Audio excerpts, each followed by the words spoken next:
I'll go next. Morning, Pat Polidori, McHenry PD. It's just a beautiful day. Happy to be here. Happy to see y'all. Easy for me. So I'll go next. Mark Adams, Paradise Financial Partners. Beautiful weather we're having right now. I wish it wasn't cooling off as much as it is, but we get to go up north and see my son's property in Mercer this weekend, which I haven't seen. He's had it for, I think, 3 years now, Donna? Yeah. Mm-hmm. So yeah, I get to see that this weekend. So that should be fun. Taking a fishing pole? Oh, of course I am. And on his property, I'm taking a gun too. Yeah. He's very remote. Yeah, a lot of water up there. Yeah, no kidding. It's just north of where we used to go all the time as kids. Yeah. Cool. I guess my happy dollar is a ditto. I'm very excited to spend some time with our son. He's so busy between both properties, trying to clear the 40 acres up north so he can build. He's building 2 homes on the property. So he's up there every waking hour he gets. So it's been a while since we've actually been able to just spend some time with him. So I'm really excited about it. Yeah. Well, I can go next. Scott Adams was Kids in Need. A couple good things are happening with Kids in Need of McHenry County. The Damiac Challenge was certainly wonderful for us and was a great event. And then I know Michelle has applied for some grants, and we're making some other moves for some storage space for the food pantry and things like that. So a lot of good things happening with Kids in Need. And then on a personal note, Belinda's back in school, so I'm home by myself, more or less. Are her students remote or are they in person? Well, for Belinda, they are remote until next week or the week after next. So they're bringing the special ed students in earlier than the general education students. So she's been there for the last week between PD and this week with doing Zoom meetings and getting things set up because they have to live stream. So kind of an interesting time for that and fraught with challenges. So. Hey, Scott, real quick question. We Fire did a drive for essential products a few months back when COVID first hit. And we actually didn't distribute all of them. So we have an overflow of shampoo, toothpaste, all kinds of different things. Is there anywhere that you know that we could basically give that to somebody, the donation? Well, actually, if you want to give it to Kids in Need, we'd take it. Okay. So what we ended up doing this past year is setting up a food pantry out of McHenry East High School and getting food and those kind of things from the Illinois Food Pantry and the diaper bank. So we could provide the backpack meals for the kids that would normally get those through the school district. Okay. So the school district has asked us to continue that this year. So we will have the backpack program. So a lot of those essentials we could use, as well as we get a lot of requests from foster parents and things like that for those essential items as well. Okay. So, if you want to give it to Ken, we'd be happy to have those things. Yeah. What? How do I make that happen? What do I do to facilitate that? I can swap your numbers if you'd like later. Okay, that would be perfect. Yep. Yeah. How big a quantity is it, Donna? Wendy. That's okay. Oh, I'm sorry. I have just a huge box and a couple bags of just all kinds of different items, everything from, you name it, like dish soap, toothpaste, toothbrushes, shampoo, conditioner, soap, all kinds of different things. That's great. I gotta say, that's one thing that we find the food pantries never get enough of. Yeah. Back a few months ago, our Rotary district offered a district grant, matching grant up to, I think it was $1,000 to do something COVID related. our club purchased a bunch of those types of items from, there was a local business that purchases them in bulk, sells them to the community at a great discount. And we must have spent $2,000 when the actual retail is probably over $4,000, and donated it to the fish food pantry because they just don't get enough. There wasn't enough in their warehouse, and they don't get enough of those types of donations. So it's great that you're able to help out kids in need like that. Yeah, I mean, we just didn't have the people to make the donation. So now I would love to give it to somebody, you know, who needs it. Otherwise, it's just sitting here. So. Great. Anybody else? I'm Phil Bartman, retired from Radicom Incorporated in Johnsburg. We're up north, enjoying the North Country, watching the hummingbirds take our sugar water from the feeder. Cool. Phil, your guys are still doing us good. Thanks. Anybody else? Before we move on. If not, upcoming dates. Last week, a week and a half ago, Donna Adams put out a survey on looking for a couple of dates that people might be interested in getting together for a social for August, to also have a Changing of the Guard event to get together.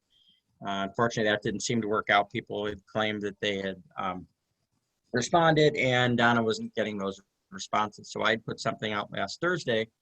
And as of this morning, I think we've only had 9 or 10 replies. Actually, there were 10, but I think Dennis Buck replied twice. So I think at this point, and the dates were kind of all over the place. More people seem to be interested in doing something in September. So I think, Donna, we should maybe just, if you want to put together a date, and we'll just do it and hope for the best. Yeah, that's fine. We can do that. I will look at the calendar and figure out a good date, and we'll just do it. Are we thinking of doing that back at Peterson Park? If veterans bathrooms are open by then, I think veterans is a little more, is better for us because it's smaller. Sure. It's easier Sure. to find everybody, but it's really key if their bathrooms are going to be ready. So, Sure. Patrick, if you could follow up on that, you know, sometime in September, because I don't know if they're open already, but it's going to be a few weeks out. So if you wouldn't mind doing that, that would be great. Yeah, I'll get a hold of them. I'd be surprised if they're not open yet, but who knows how construction projects go. Sure. They're Thanks. doing a beautiful job on there. So Yeah, it looks it's been nice. really nice. August 29th is our BB&B live stream event. Be taking place streaming from Smith Central Garage, DC Cobbs. There will be a short streaming part there, and then also with the McHenry Outdoor Theater. We met last night to discuss the flow of things, and I don't know if anybody is here to give an update. Things are looking pretty good. I read, I think this morning, that the outdoor theater is capable of selling, I think, 100 or 420 cars. I thought the capacity was 500, but I think we are giving away some free car passes for people. So I think they're limiting it to 420. So please, if you're a Facebook individual, please share the posts, share the invite on the event. Even if you have family members outside of the community, outside of the state, whatever, send them the invite to the live stream. The more people that see it, the better. There will be an event page for the raffle portion. David List went and created that last week, so there's going to be some raffle items, 50-50, all up on there. I believe it's live now, but it will be shared on the mrbb.com website, and it'll be on all of our different media platforms. So please share that. If that's important to get that out there. Our biggest I money. think David sent a link out with that this morning or last night. So everyone should have received a link. Okay, good. I did not see that. It's important to share all that. Like the biggest portion of this that will be a moneymaker for us will be the outdoor event, but we need to share it all. So that'll be good. Let's see. So I already mentioned the social sponsorships. I know that I think we had somebody else reach out that was willing. Hold on, bud. You go. Go. My kids are rare form this morning. So sponsorship, just reach out to anybody you know that would be willing to sponsor, please. We could use the funds to help pay for this and other events that we were trying to put on this year. Wendy, I meant to ask you, I was meant to email you last week. Do you need an invoice for us for the sponsorship? Yes. Okay, I will, Sheridan, Yes. okay there. Can you create an invoice for them for the $5,000 sponsorship level and get that over to Wendy? Yeah, hold on, let me write this. Who is it to? I missed that first part. You're For like, Wendy. Okay, okay. Thanks, Sheridan. Great, we'll get that off to you. Hold on. Can you guys hold on? I'm sorry. 1 second.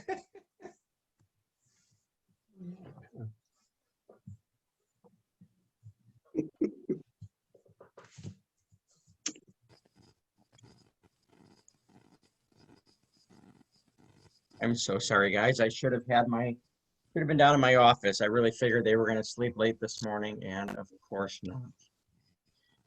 So we'll move on. Bylaws. As you know, David List sent out the new draft of the bylaws last week. I think the bylaws look great. They did a great job at updating them, making them current for us and to reflect our new club.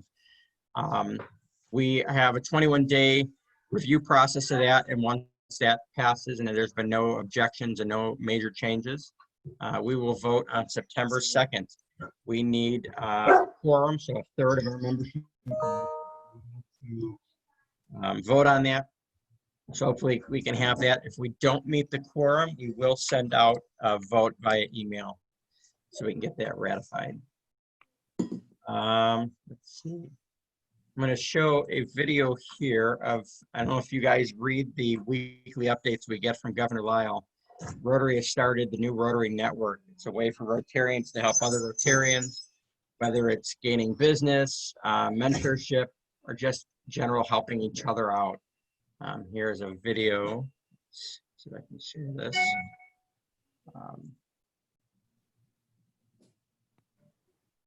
And of what it is all about.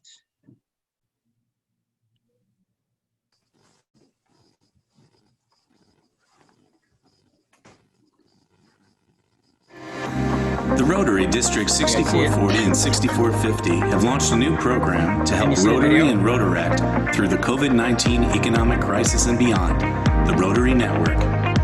Would you like to share knowledge with fellow Rotarians? How about vocational mentoring? Are you guys able to see it? Would you like to share support with one another in business? How about a business networking forum? Would you like resources for enhancing skills or job transitions? How about career services? Would you like to hire or join a Rotarian-based business? How about a job board? Would you like to do business with other Rotarians? How about a Rotary Business Directory? Would you like to gain knowledge of COVID-specific financial resources? How about a financial information directory? Would you like a place to share your ideas and success stories? How about idea sharing? We encourage all Rotarians to identify opportunities where you can personally participate and get involved. Details and sign up for the various programs can be found at www.therotarynetwork.org.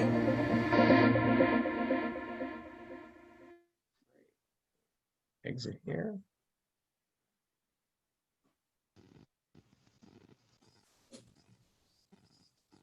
So that they have, I guess they have a Zoom meeting this Thursday at 6 p.m. I will go ahead and when I send out the meeting minutes later today or tomorrow, share a link to that. This looks like a great thing that they are trying to do to help fellow Rotarians in these crazy times. Oktoberfest. After our meeting last Wednesday, we had an Oktoberfest meeting. Donna, would you be willing to give an update?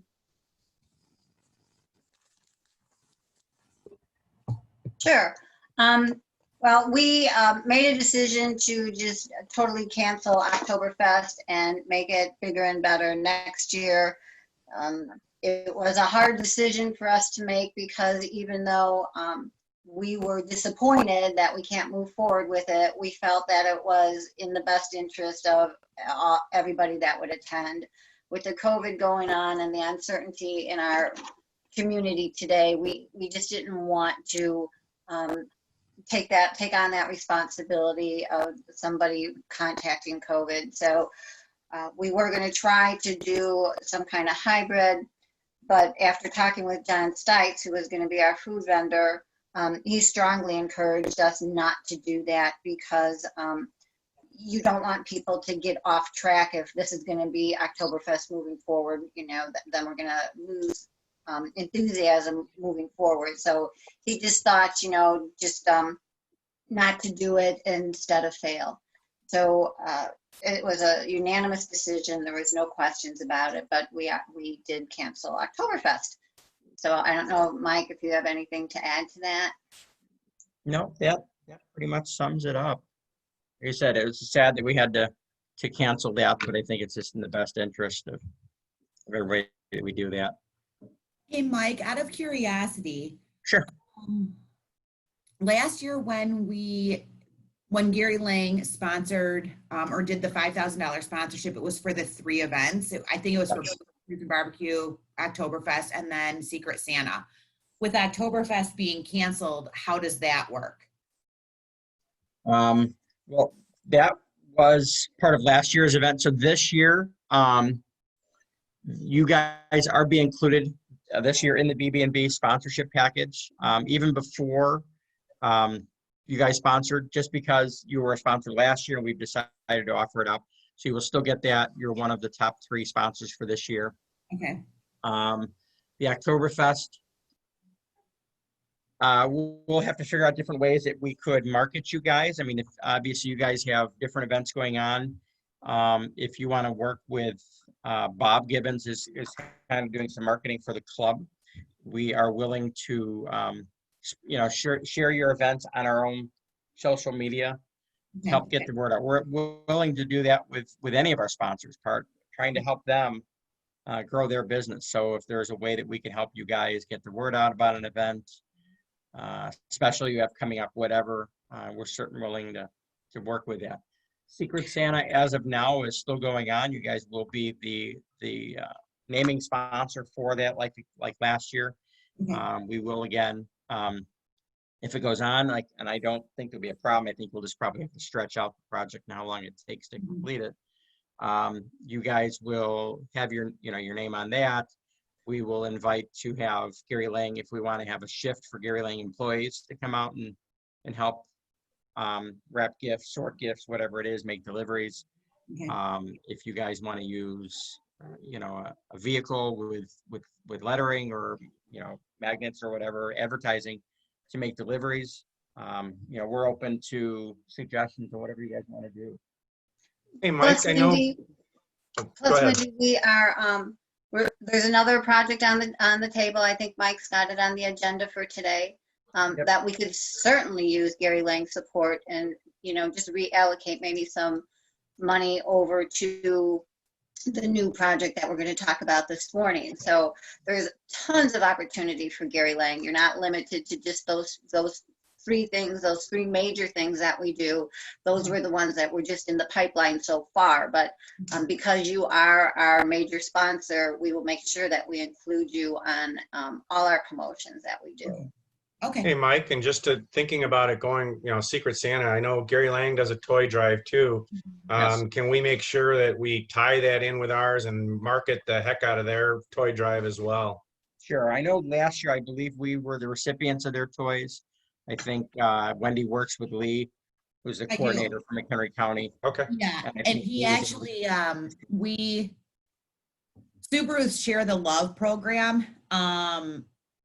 That's how we work with Lee, because the McHenry toy drive, the Marine basically use us. We've been doing that for a few years now, and he actually just submitted all of his paperwork. So that's our our go-to for Toys for Tots. So however we can get them involved would be fantastic. If I can make it all kind of work together. Yeah, I think that should be fine. I mean, Lee is the one that we get all our toys from. 95% of the toys come from Lee and the Marines with Toys for Tots. Okay. I know that they are probably scaling back some of their collection locations just due to the COVID-19. I don't think they'll be going to nursing homes and other places like that where it's a little more critical and they don't want people to get sick. So we'll just have to modify how we do things, but definitely would like to make sure we market your event, seeing as we will most likely be the recipient of those toys. Market as much as we can. I think we're going to be in greater need this year, certainly with the way things are, people being unemployed, losing their jobs, whatever. And I'm sure toy donations may be down a little, so we will need to do what we can to get the word out there, to get more collection boxes out there and just make sure people are aware that the toys are needed. Okay. And let me ask real quick, did the donation from Gary Lang last year go to Blues, Brews, and Barbecues, or wasn't that just for the Oktoberfest? And that was October and Secret Santa last year. Yeah, so last year that's part of Blues, Brews, and Barbecues for that. Okay.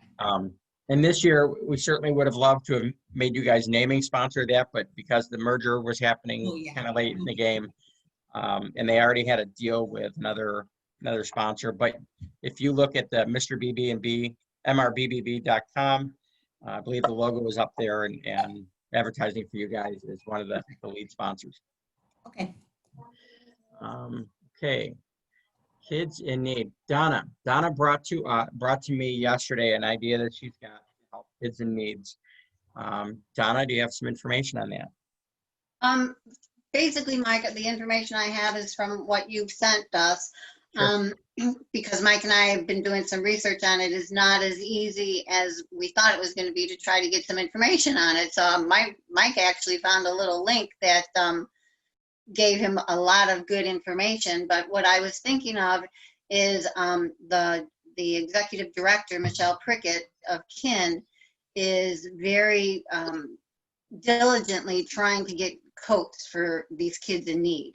And Rotary has the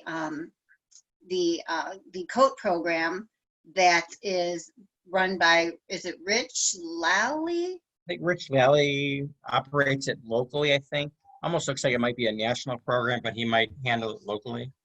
Yeah, it is a national program, but Rotary, there's a lot of Rotary clubs that have really, really embraced it. And so basically, there's two ways to obtain coats from this organization. And Mike and Mark chime in at any time, because the three of us have been really trying to research this, so don't have all the information. We each have a piece. So there's two ways to be able to be the recipient of the Operation Warm program. And one is you just apply to Operation Warm, and there's no guarantee that you're going to get coats.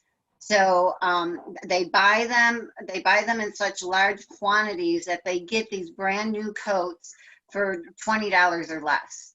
And they're really nice coats. A long time ago, the Rich came to our Kiwanis meeting in Delavan, Wisconsin, and that's how I first found out about the program. That's probably 2014 or something like that. So the coats are nice. He did bring some samples of the coats. So that's one way we can apply for the coats. Or the second way we can apply for the coats is go through an organization, i.e. Rotary, and this is where Rotary really supports it, where Rotary either does a fundraiser for money for the coats, or they just have enough money in their accounts that they can donate money to the program. And then we would go ahead and submit our application and say, here's our money that's going to go towards this cause. Is that correct, Mike? Am I correct with that? Yeah, I believe so. I think we just basically purchased coats. I believe there's a minimum of 36 coats. They can be bought in lots of 6 or 12, and then based on gender and size. So you have to get 6 or 12 of, one size. So if I can just back up for a second on that. So I did a little research into Operation Warm, and they have evolved over the years. They're quite a large operation right now. They manufacture their own coats, and they do that so that they can control the costs. That's how they're able to sell the coats for $20, a very quality coat. They have, that way the coats are all, the same. They just change colors. They're really giving out a quality product. And when I looked them up, they're rated 95% as a charity. So 95% of every dollar is going to the cause. They also are rated, they have the top rating from 2 of the rating places. It's really a great organization. So I think for us to look at supplying coats and look at brand new coats for $20, that's a heck of a deal. For these kids, right. So we have to get, I'm not sure with the new club, what the approval process is. Mike's working with me to get that complete. But the biggest question is, how many coats do we need, so we can understand what kind of money we need. So I spoke to Michelle briefly on Monday, and she said there's some problems because we don't have the kids actually in school. And Scott, you can help me out here because you're more familiar with this than I am. Because the kids aren't physically in school, the social workers don't know who would be a recipient of a coat. All right. So we've got to think outside the box of how are we going to gather the numbers and figure out what kids would need coats. So Michelle had explained to me that we can actually support 51 families, I believe, in McHenry County. And so she thought of those 51 families, we would need anywhere from 50 to 75 coats. So that could be our starting number. And then if we can figure out how to reach out to the social workers to figure out if there's any children that might need additional coats, maybe we could add it on. I don't know yet. I think we need a week or two to figure this out before we even submit the application. Do you have Add a anything Boys and on Girls that? Club? Is there Pardon a me? Boys and Girls Club in your area? Yes, there is. Okay, so in our area with the schools, we work with Boys and Girls Club because they have direct access to the kids.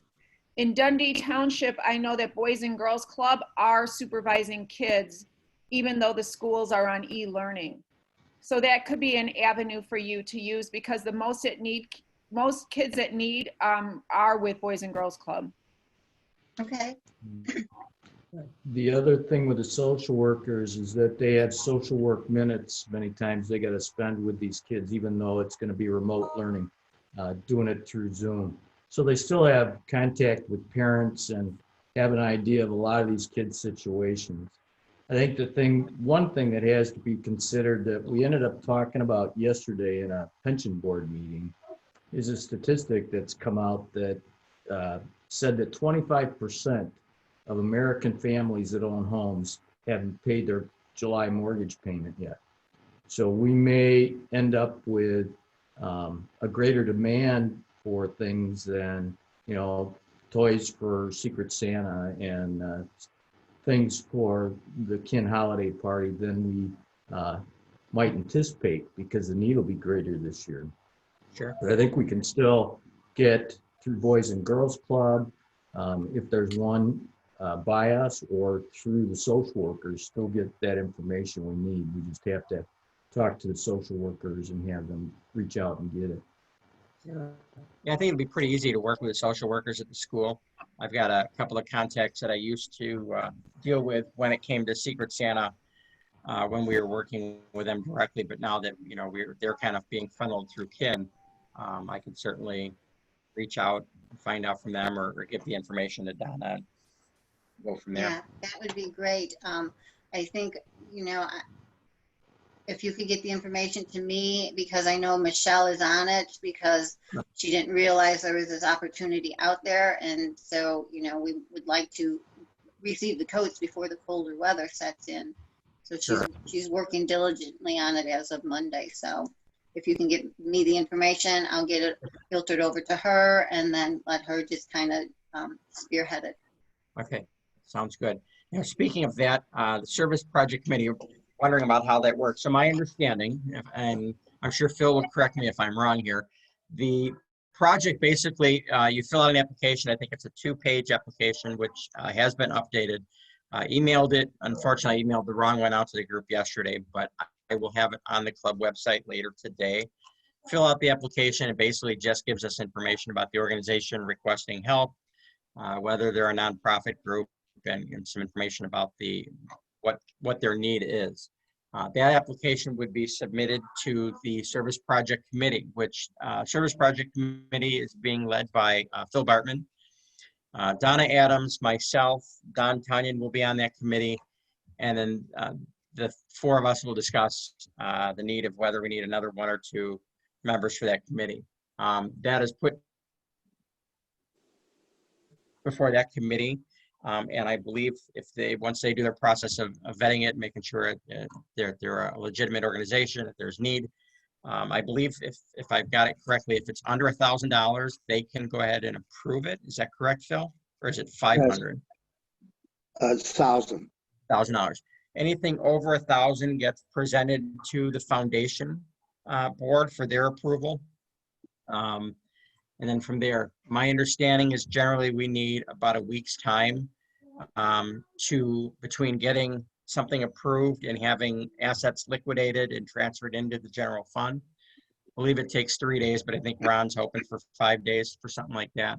But I'm sure if we have a project that comes up that we kind of need quicker, I'm sure we could handle it and still get the funds processed. Mike, does it ever come to a club decision at all, whether the club wants to, or is it just run by the 2 committees? No, it does, I believe, come to a club vote once it's over $1,000. So it goes to the Service Project Committee. Then from there, it goes to the foundation board. And then from there, it comes to the club for a full vote. Okay. So, And under $1,000, I mean, any project should normally be presented like this. Have a little discussion at a meeting, supply the forms, and the process will start then. And the actual vote under $1,000, the committees can just approve, but we'll have this discussion ahead of time. sure. If it's over $1,000, then the club has to approve it once everybody else has approved it. Sure. Okay. Based on that, there is another need that was presented to me a couple of days ago. For those of you that aren't aware, Lemonade Brigade came to me. Lemonade Brigade is a group of kids and their parents who have, over the last, I believe, 4 or 5 years, have raised well over $100,000 for local kids and families, either dealing with cancer, tragedy in their life, or whatever the case is, health issues. They, earlier this year, after the COVID-19 shut down everything, they had a food drive then that was fairly successful. They went around, picked up no contact food from people's porches and stuff. They were pretty happy with how that went. It was fairly successful. Right now, they're looking to do a school supply drive, with kids going back, and again, families being out of work and funds low, and if people aren't able to pay their mortgages, there is going to be some need for school supplies. So they've reached out to us for some help. One, if any member is willing to either make a donation to them or to donate school supplies, or looking to pick up stuff later this week. And I believe they are having an event on Sunday for families from District 15 to come and pick up supplies that they need. Also looking to see if as a club we'd be willing to make a donation. So I think they're a great organization. They've helped at least the McHenry Sunrise Club in the past quite a bit. Our club typically for the last 6-8 years have had a Christmas wreath sale. The last 2 years at least, the Lemonade Brigade has gone out and sold us and has probably made the majority of the sales for us. They've probably, over the last 2 years, have raised $3,000 for us in sales. So, hey, Jan. Caleb. Okay. So I am going to put through an application to you, Phil, later today for that. See if we can get a donation to them for that. Great organization. And I think it kind of fits in with our purpose and with helping children and local families. I think it'd be a great thing. So if anybody is Mike? opposed to that, yes. Do we have, I know you had that outlet where we got some of the essential things and we got it at a discount. Do we have an outlet for that for maybe school supplies? I'm going to reach out to him today after the meeting and see if he's got some of that stuff. I think he might have some. See what he's got first. I mean, because that was a great deal. That was a lot of bang for our buck on that. If he does have stuff, I would assume that we can get an even better deal. I know that the gentleman is moving his business and is trying to sell everything in his back room right now so less to move, and then he'll purchase more once he makes his move later in the year. So I will definitely reach out to him. Mike, did you ever talk to Lemonade Brigade about that donation that we made, that $100 check? I did, and it's funny because I remember when I had asked her about it, and she says, "Oh, well, we had a donation for you." I said, "Yeah." I remember dropping off the check, and at the time she just seemed not bothered, but wasn't really interested in, that they've done a lot to help us out, and it wasn't necessary for us to make that donation to them, but it graciously accepted it. But then it sat there, so she can't find it anywhere. She doesn't know what happened. She clearly lost it somewhere in her office, and she said to not worry about it. So I don't know if we want to just put a stop payment on the check, or if we want to issue another one, or just let it go. That's not my decision, so I don't know what it's got. How long ago did you donate it? How long ago? That was. It was for their gala. Fall. Yeah, they had a gala last October, so it was probably donated to them in November. So almost a year. $100. $100. Okay. I mean, I think, like I said, she's certainly not expecting it. I think we just go ahead and cancel it. Okay. Yeah, maybe we, as a club, maybe we could get behind this school supply donation and help them that way. Yeah. Okay. So, Bob, I don't think Bob is here. Do we see him? No. Bob Gibbons last week, or a couple weeks ago, he gave his presentation. I know he's working with I think Mark on some marketing ideas and trying to move forward with that. He had asked us to if we would be willing to record ourselves in a video reciting the four-way test. His plan is to take clips from everybody's videos, kind of merge it together and make one video with all of us in our bright and smiling faces. I know he's received one, and our Phil Bartman, I think, was the first one to submit that already.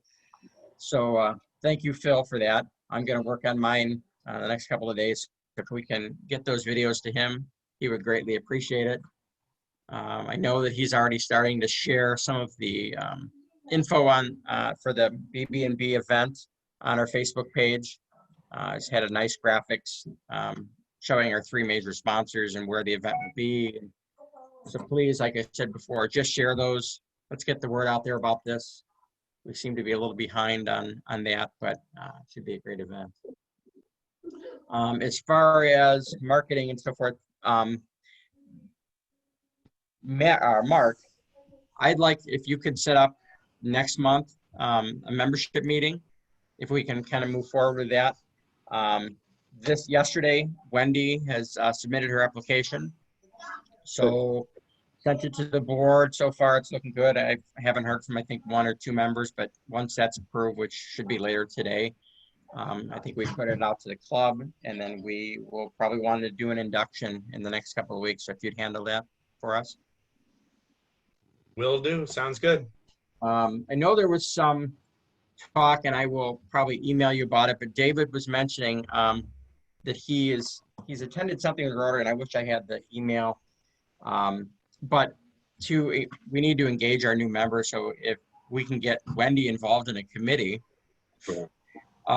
just to kind of keep them engaged. I think we all know from Rotary in the past and members that have come in and we haven't engaged them and we just don't see them. And you know that. I mean, you've been in Rotary for years, Mark. So I think we need to do a better job at engaging our newer members and making sure that they're not left behind. And then maybe whether it's yourself or myself a month or 3 months after it, just kind of check in with them, make sure that they feel welcome and that they're understanding what's happening and they're involved and they're having a good time.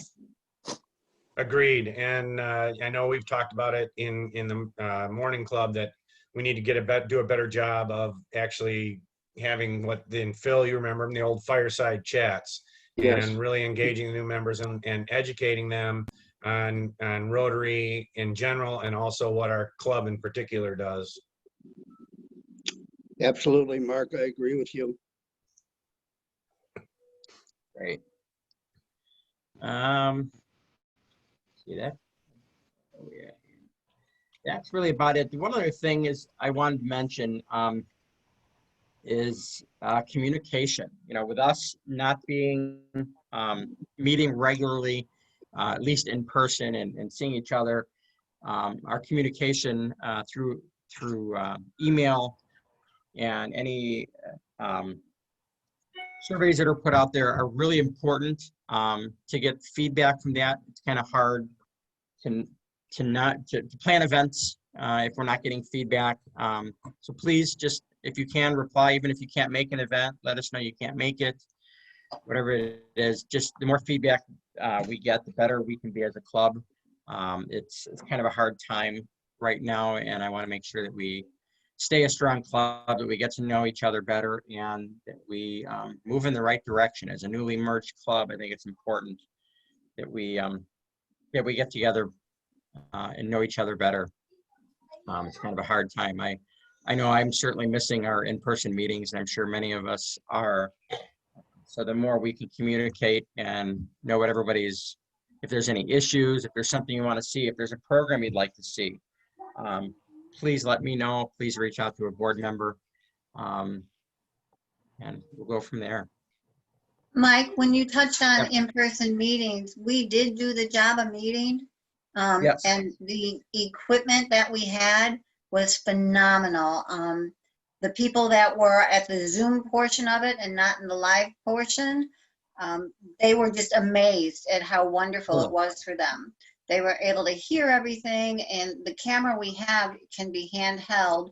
So when someone was speaking that wasn't in the camera view, we would just pick up the camera and kind of slowly span the room over to that person so that they can see that person that was speaking. And Mark, if you have anything to add to it, it just was incredible. So Java's moving forward with meetings like that now. Thanks. Right. I was actually very surprised how well it did work. You know, I put the expectation out there that, well, you'll be able to see everything, but I don't know if you're going to be able to hear it, and don't know how that's all going to play out. And we got rave reviews coming back. So I don't have any issue with doing it. It was very simple to do. So Sure. If we do hybrid meetings, I will volunteer our equipment for it, and it worked really well. Do you have, did you guys happen to record that meeting? Do you have a link or? Donna, you were running that. Did you record that? I don't know if we did. Yeah, I sent you the link. Remember, you saved it on your computer. Oh yeah, I guess I do have it. You do have it. If you wouldn't mind sending me, I wouldn't mind just kind of taking a look and seeing how that operated. I think that would be a great idea. If there's a way that we could move forward with some sort of hybrid, would be great. Of course, we'll probably have to discuss it at board level and how we would run that. And I know that taking attendance will be kind of critical as far as mapping any issues with somebody is infected. So at least we alert others that we're at those meetings. But I would definitely like to see how we can move forward with that. Sounds good. I'll get that over to you, Mike. Thanks. I appreciate that. Anything else for the good of Rotary? Mike, this is Denny Welter. Hi, Denny. I'd like you to go back to a topic you talked about 10 minutes ago, because I'm confused. I heard you say that if there was going to be a funding of a new project, you would have to go through, I think you described 3 steps. that it would go to the project committee. It would be reviewed by the project committee, and then it would go to the foundation committee again, and Correct. then to the membership. I thought that that was changed under this new arrangement, that the foundation committee took care of the finances, the investments, and so on, but that the project committee and the new bylaws we were operating under, frankly, Rotaries, that after the project committee approved it, it would go to the board of directors or you, and then to the membership. I don't No, believe so. I Dennis. think. Right, Phil. Dennis, yeah, Dennis, it's the foundation bylaws have not been touched yet. So the bylaws that David and his crew worked on are just the club bylaws. I'm hoping the next step will be to review the relationship between the club and the foundation through those bylaws. So at the moment, the process that we've been using over the last number of years is the same one we're using now until they review those foundation bylaws and hopefully make some changes. Excuse me. Right. Well, I guess clarification I'm still seeking is that when we merged, I was told that for on an interim period, the bylaws that we are operating under now as a club were in essence copied from and are in fact the bylaws of RI or the district. And that that issue, Phil, that you talked about was automatically taken care of just by the very fact that we've merged.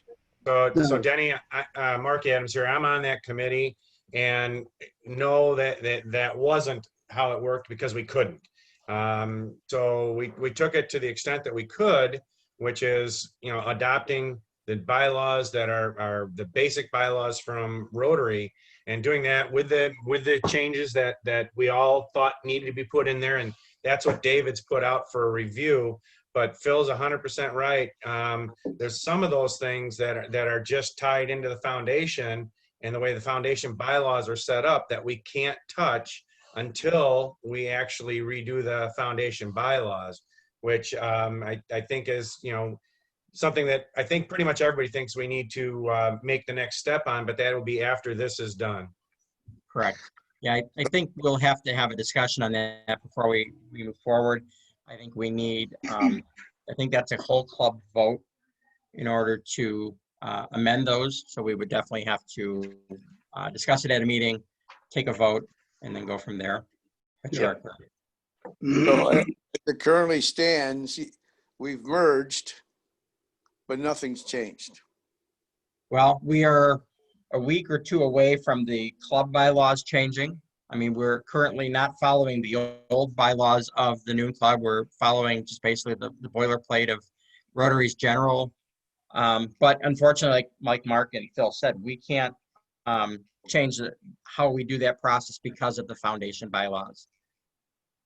Just that's just the way the process is. But I'm sure that we will, as a club, discuss that and hopefully move forward with at least revising it to better suit our current club. It may have worked back then, but as a newly merged club, we definitely need to revise that and have it understandable and just be more current.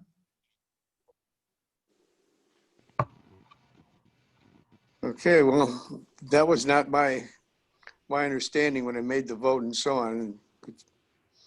I thought we had moved ahead past that, and that what the foundation did was determine the investments and determine maybe how much money came to the club out of our pocket, and then it became the function of the project committee to review all applications and make a recommendation directly to the board of directors and the membership, and move from there. Dennis, I'll call you after the meeting and talk to you directly. Thanks, Phil. Thanks. Well, Anything? What's that, Danny? Well, whatever.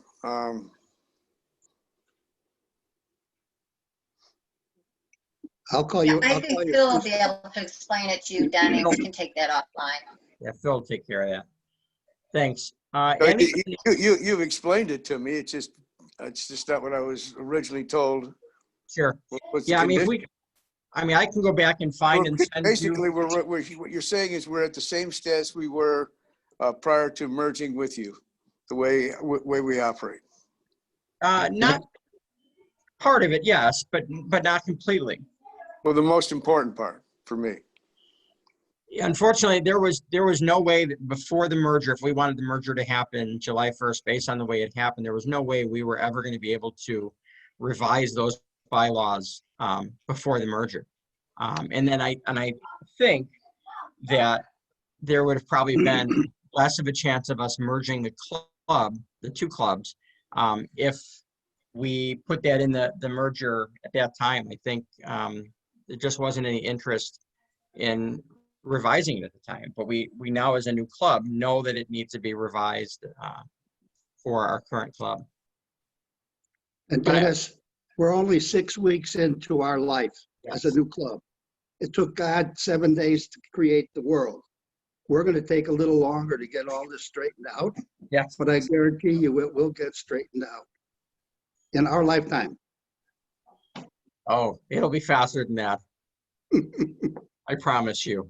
As you know, as we saw, and Mark can attest, the process of changing the club bylaws went relatively quickly. I mean, it was, Yes. I gotta say, for a newly merged club with having ideas from two different sides, and probably went faster than the Sunrise Club took for revising its own bylaws that we've probably been working on for 5 years. You know, we'd make a revision and it never really went anywhere, and it would get tabled. And so David Liss and the rest of the committee did a great job at getting that put together. And in a quick, I mean, like you said, 6 weeks, that's huge to put that together and really have no complaints from our club. Everybody seems to be on board with the changes. I suspect that once we move forward with talking about that, changing that, and taking it to the club, it will probably take a little bit longer, seeing as it's a little more detailed. But we will move forward with trying to take care of that, Denny. And Phil will contact you afterwards if there's any other questions or concerns, okay? Or you can feel free to reach out to me. Okay. And Okay. Dennis, I'm going to call you Colette. Well,